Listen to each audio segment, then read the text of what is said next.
Mumbai Bharatiya Janata party के Sindhi cell का आज गठन हुआ है और उसमें सिंधी सेल के सभी पदाधिकारियों की घोषणा हुई है। इसके लिए सबसे पहले तो मैं सभी सिंधी सेल के पदाधिकारियों का बहुत बहुत अभिनंदन करता हूं, उनका बहुत बहुत स्वागत करता हूं। मित्रों, 22 यूनिट सिंधी सेल के माध्यम से पूरे मुंबई शहर में हमने बनाई है और देवेंद्र जी को आने वाले समय में इसका रिपोर्ट भी हम देंगे कि इस 22 यूनिट के माध्यम से कम 25,000 सिंधी परिवार तक हम पहुंचेंगे।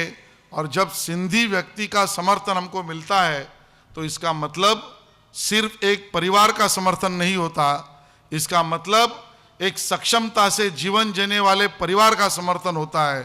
सिंधी का समर्थन, इसका मतलब व्यापारी कम्युनिटी का आशीर्वाद होता है और सिंधी परिवार का समर्थन, इसका मतलब देश भर के सभी उन राष्ट्रभक्त परिवार का समर्थन होता है जो भारत माता को जय कहते हैं।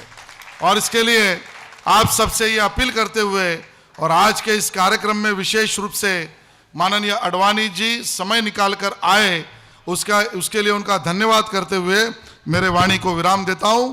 बहुत बहुत धन्यवाद। जय हिंद, जय महाराष्ट्र।